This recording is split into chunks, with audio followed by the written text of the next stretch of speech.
Following reports of a man wearing a purple wig and exposing himself in a park, a Cincinnati police officer soon finds himself fighting for his life. However, bro, how is you fighting for your life from a dude wearing a wig in a park? Not to say I'm underestimating him, but it just seemed like the type of dude to be more sissy than, you know what I'm saying? But you never know. You can never, ever underestimate nobody. what's even more shocking than the attack itself is the reason behind it. And you pulled the trigger hoping it was his gun? Yes. Because it's white and you're black. Yes. And that's why you wanted to kill him? Yes. The following is based on official police records, and the footage has never been seen before until now.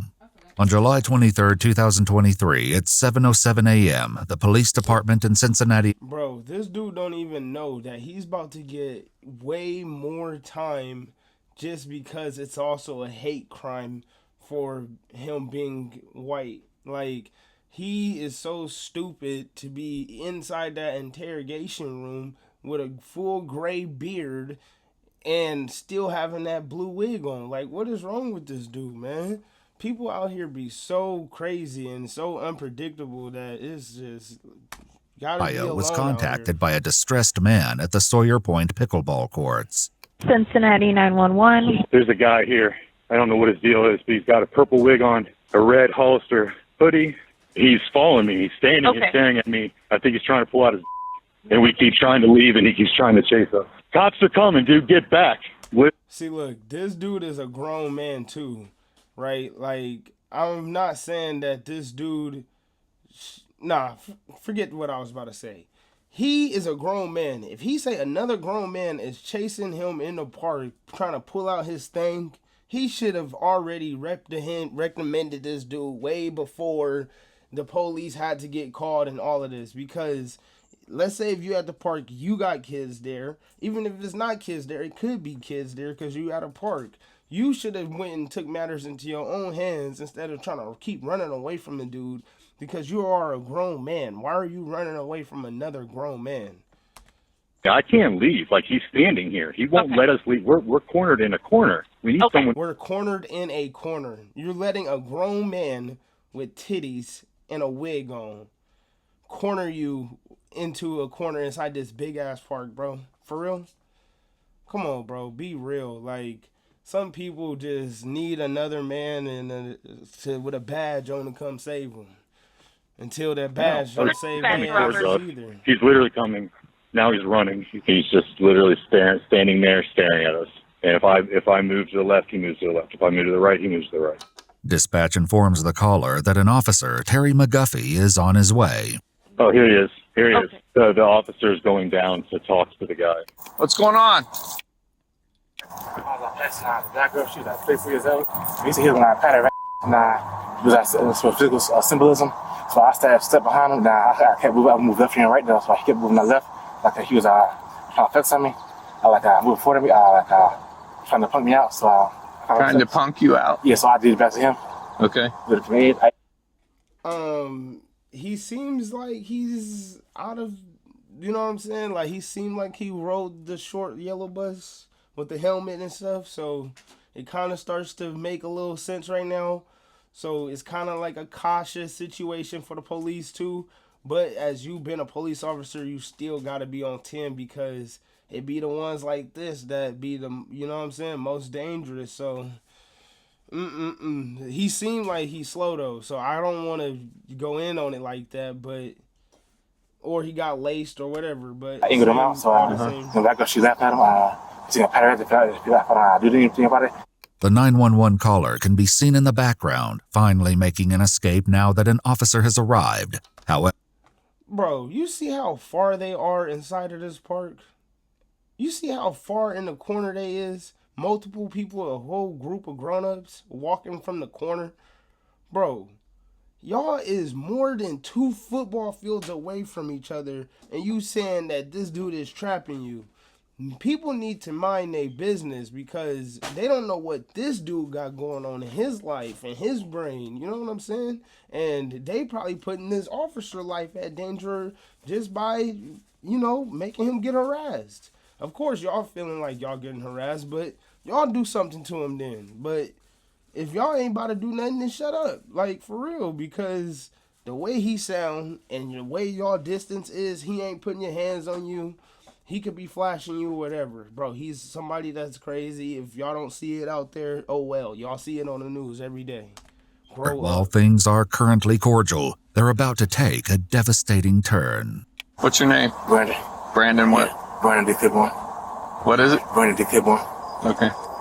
So what are you doing down here, Brandon? Oh, I hanging out drinking water. Okay. The man identifies himself as 34-year-old Brandon Claiborne. You on any medication, Brandon? Yes. I didn't give me an American name. They said. Did you pull your wiener out? No, I didn't. Okay. You know what exposing is?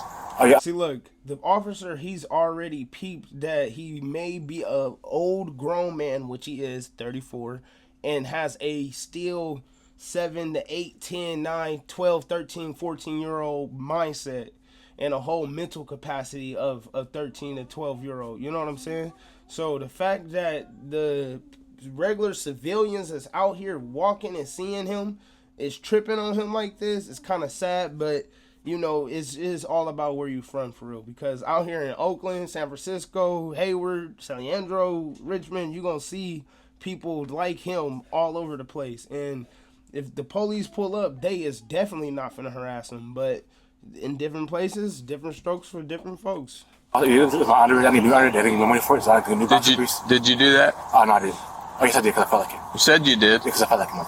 You felt like it? I never seen my nigga. Huh? Just stay down there. Stay down there.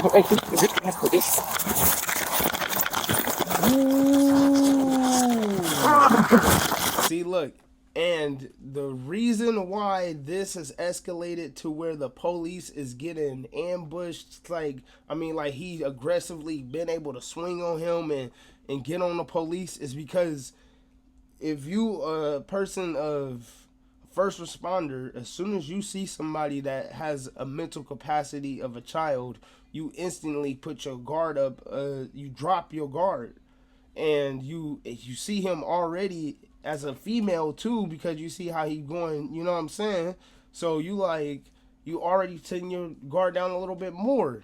So the reason why he was able to get rushed is because he didn't go to the situation like he was supposed to. He was supposed to go there and still treat him like anybody else and get it over with. But instead, he want to wiener. Did you pull your wiener out? He want to talk to him like a kid and play the role with him instead of just handling grown-up business. And now, look at him now, fighting on the ground with his taser out.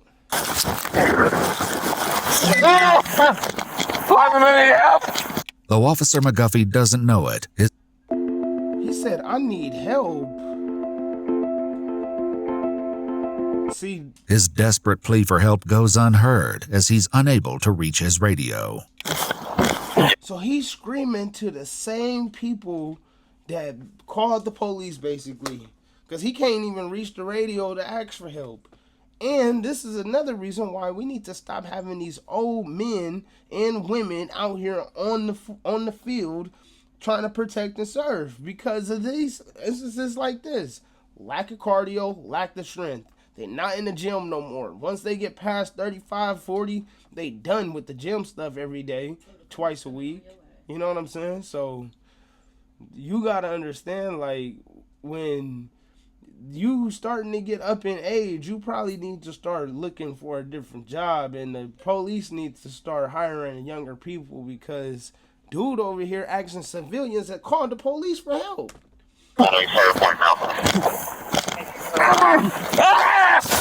I'm tired, buddy.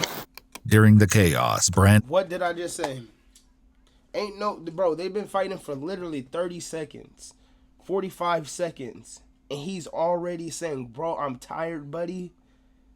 And screaming for help from this dude. Like, and all he doing is punching on him, trying to grab on him and whatever him. You know what I'm saying? Like, the police officer right now, he not even thinking like, let me make sure I got my gun on me. Let me make sure I got my taser, my mace. He's so into the, like, bro, I'm tired. I'm exhausted from all of the, like, if y'all ever been in a fight, you know how draining it is on your body. So he is tired just like this. I bet you if it was a young officer, they would have been able to wrestle him a lot longer than some 30 seconds. managed to Even get though a he is a hold of big Officer dude. McGuffey's taser and is now using it to strike him. No. I ain't never in my life gonna ever do that. Just also because my mom's taught me that. You ain't never about to be sitting here on the ground getting wailed on. This dude is standing over the police officer right now with the police officer's taser and swinging it on him. Like, he ain't even kicking at the dude and the police officer is crawling away. If you don't get on your feet and try to and pull out your gun and shoot him at this point, like, what are you doing? 6111. I need help. Following this second cry for aid, help arrives in the form of Officer Hageman.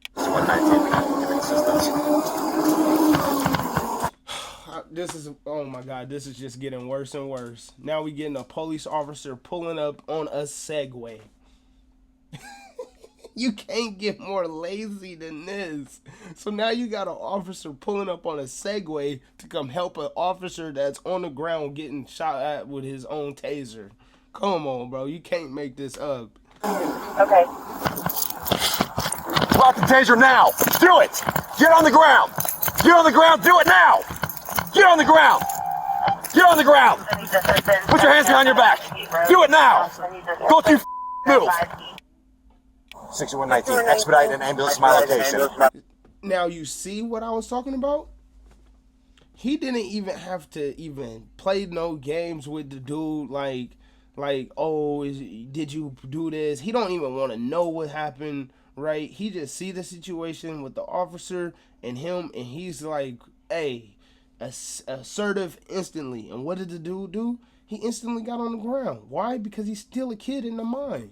So he instantly got on the ground, put his hands behind his back. But what did the other officer do? He wanted to sit here and play games. Oh, did you do this? And why are you here? And all of this stuff, instead of getting straight to the point. Ambulance, supervisor here. You know he was taking him to jail anyway, is my point. No matter what. What is that black? Don't you move. Don't you move. Seeing that Officer McGuffey is bleeding profusely from his head, Officer Hageman attempts to cover the wounds with his shirt. 5111, were you headed that way as well? Bro, did he beat his head into the concrete for real? Like, that'd be like a what's that called? A saying or something, like, I'm gonna beat your head into the concrete. But he literally beat his head into the concrete with that taser? Oh my God, bro. That's right. Grown man. Hey guys, I got more cars coming. Do me a favor and direct them back to me. More police cars coming in the ambulance. Alright, you responding also? I couldn't. Thank you. Please go to the right. I need to get him some help. I couldn't get to my gun. Sorry, man. I'm sorry, I couldn't get here any faster. I tried to reach for my gun. He was chasing me. He tried to tear my eyes out.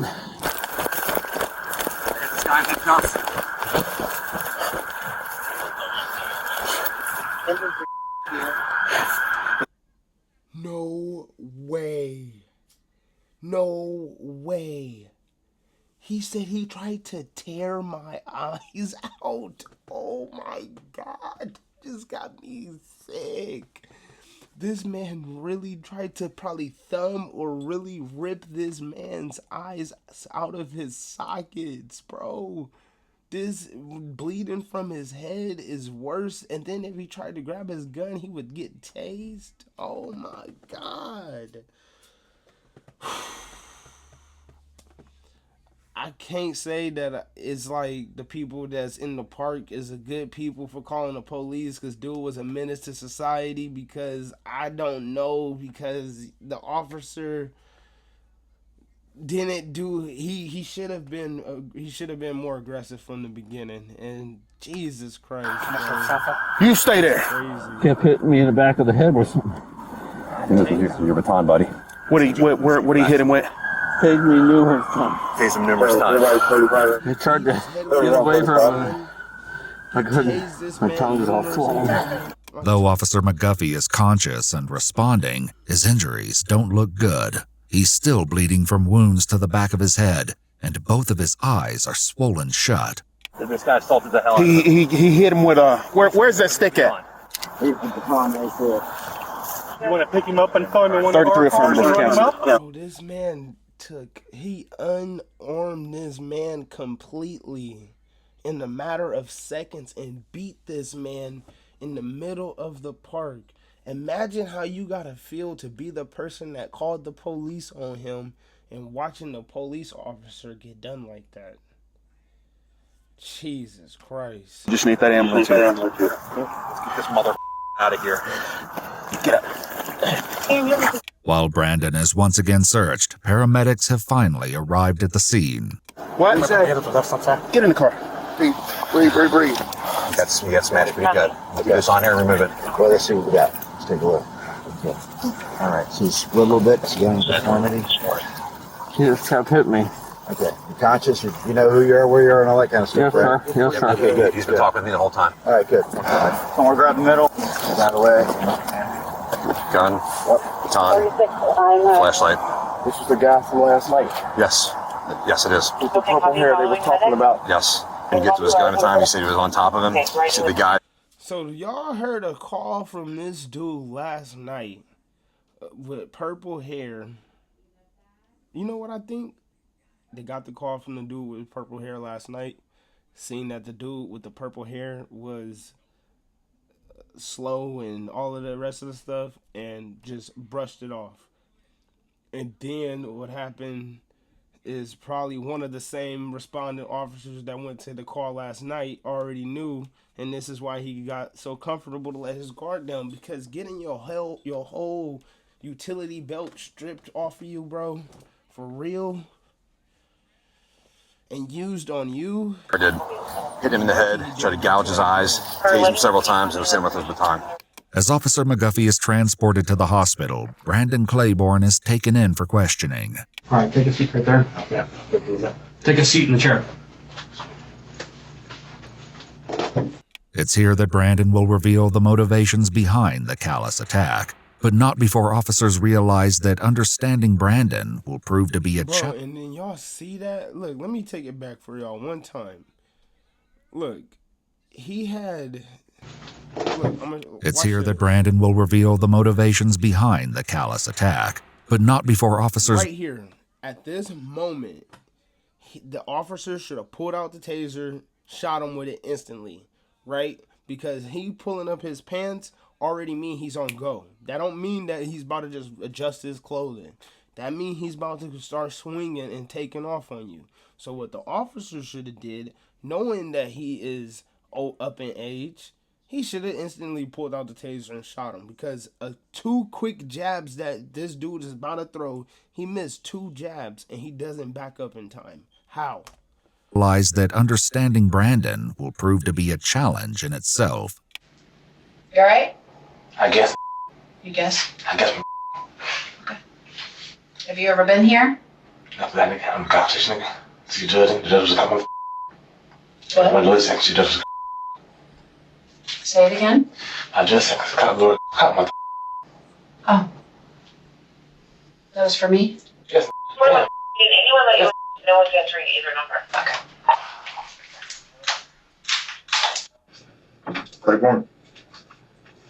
I'm Detective McNeil. This is my partner, Detective Tyus. And we would like to speak with you about this morning's incident. I know it was probably Look, I don't even know why they gotta do all of this extra interrogation. The way he assaulted that officer, y'all know that y'all don't need to hear the motive behind it.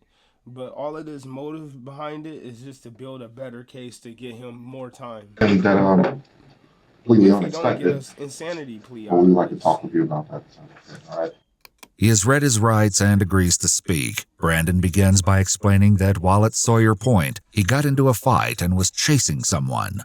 While it's unclear who Brandon was fighting, it appears that the people he chased were the ones who contacted the police, bringing Officer McGuffey to the scene. Where did you tase him at? His ass. In his eyes? First, his the back of his head, then we got up his ass. After being loaded into the ambulance, the pair... Bro, he just said he tased him in the back of the head and into his eyes. Did you see that detective face when he said his eyes? attempted to check Officer McGuffey's eyes for injury. I'm gonna check your eyes, okay? Okay, I'd be like, Yeah, I'll check. Are you able to open your eyes? This one's about swollen shut, looks like. Yeah, I can't. That one's really swollen shut. So you took his taser, but you thought it was his gun, and you pulled the trigger hoping it was his gun. He said he couldn't get to his gun because the guy was on top of him. Brandon now reveals the reason he attacked him.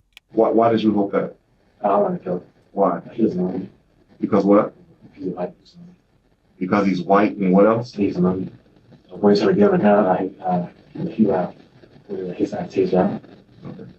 And you said something else I didn't catch. You said because he's white and he's... Oh, because he's white and black. Okay, because he's white and you're black. Bro, he said because he's white and he's loony. The worst kind of white. That's what he said the first time. Now he's saying it's because I'm white and I'm black and I'm on bullshit. Come on, bro. He is making our people look so bad, bro. And that's why you wanted to kill I him. promise you. You take any medication? Yeah. What do you take? It's a German schizophrenia. Officer Hageman also speaks with investigators, revealing that he was supposed to arrive at the scene at the same time as Officer McGuffey. However, because he was on a Segway, he couldn't get there in time. I'm getting there as fast as I can. When I started getting that butterfly feeling in my stomach, I saw the suspect standing over the top of Terry, who was bleeding profusely, kind of down in a fetal position. And if I remember correctly, he still had the taser in his hand. As his interview takes place the same day as the incident, Officer Hageman is able to provide an update about Officer McGuffey's condition. Terry's he's doing all right. Out of everything, as badly as he was beaten, he only ended up having a broken nose, which is good. I mean, the guy tried gouging his eye out, tased him multiple times, beat him over that with his baton. So he's in good spirits and he's a cop, bro. And I know that this whole department is in a heartfelt rage right now. Like, they feeling good that he's all right, but they're so upset and they hope that this dude don't reach a jail cell. They wish that they can just end this one for themselves. I'm telling y'all, bro. I am telling y'all. Right. Yeah. I think his CAT scan was negative too, so. After he recovered from his injuries, Officer McGuffey was also able to speak with investigators and recalled the moment everything went wrong. Well, the next thing I recall was I was on the ground with his fingers in my eyes. You know, I knew I had to get his hand out of my eye, and I finally did. At some point, he started tasing me and hitting me in the back of the head. But I also knew, in my mind, I knew I couldn't take many more of those hits. I thought, I'm done. I'm gonna die right here in the grass, and all I could think of to do was cover my head. Damn, bro. In his interview, Brandon stated that he hit Officer McGuffey somewhere between 30 and 39 times. While he ultimately recovered, Officer McGuffey discusses the extent of his injuries. The injuries, I know you said injuries to your eye and broken nose. Broken nose. I had staples in the back of my head. How many staples did you get? 3 different places. I think there was a total of 10. What do you think should happen to you? Nobody else has me back prison. You should go to your dad's house. That's what I'm talking about. He's not even inside the right mind state to even know that he did something wrong, bro. He talking about, let me go back to my dad's house. Not my mom's, my dad's house. You think you should go to your dad's house. You think you were right in that. Despite his insistence that being sent to his dad's house was an appropriate punishment for his actions, Brandon Claiborne was indicted for 2 counts of aggravated robbery, 1 count of attempted murder, and 2 counts of felonious assault. He was found guilty and sentenced to 22 to 27 and a half years in prison and was... He gonna die in jail and he deserved every bit of it, but it's also like, if he never got called on, you never know if he would have even took something this far. So I'm gonna catch you on the next video. Like, comment, subscribe. I'm out.